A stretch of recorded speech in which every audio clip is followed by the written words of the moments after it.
facilitating the wrap-up on the Butcher Benton package. I'm Lieutenant Dick Chasen. This hadn't been a routine case, and to find the answer, I've had to put a lot of little pieces together. It began on the day most cases can be called closed. It was the day before the butcher was to be executed. He was visited by his attorney, Paul Lowe, in the death house.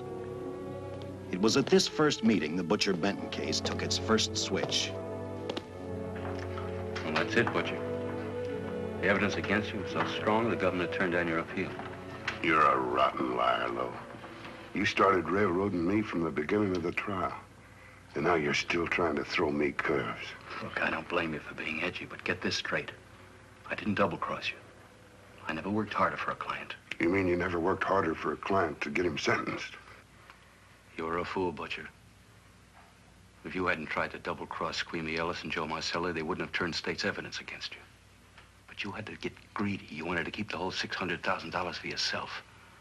Well, the boys got sore, and I don't blame them. It was all your idea. You planned the whole job. You hired us.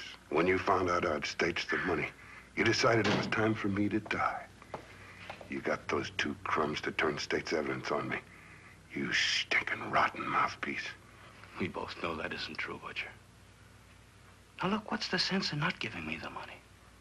It's not going to do you any good. Well, I'll have the satisfaction of knowing that none of you three crumbs are going to spend it. What about Eva? Don't you owe her something? You tell me where the money is, I'll see that she gets your share. I've got a different idea.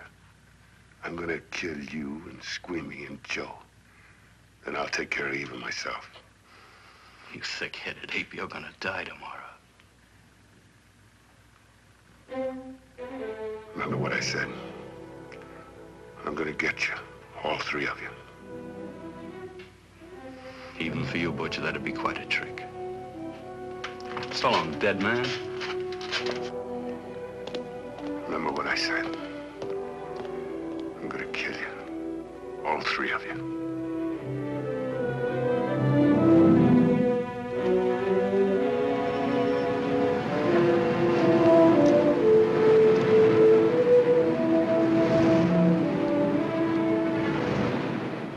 Back in Los Angeles, two men sat in a bar room listening to a newscaster tell his headline story.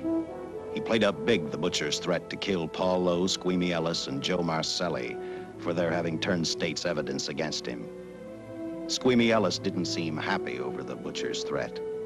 Neither did Joe Marcelli. But they had figured, once a dead man, always a dead man. But this was one time everyone was in for a surprise, including the entire police department.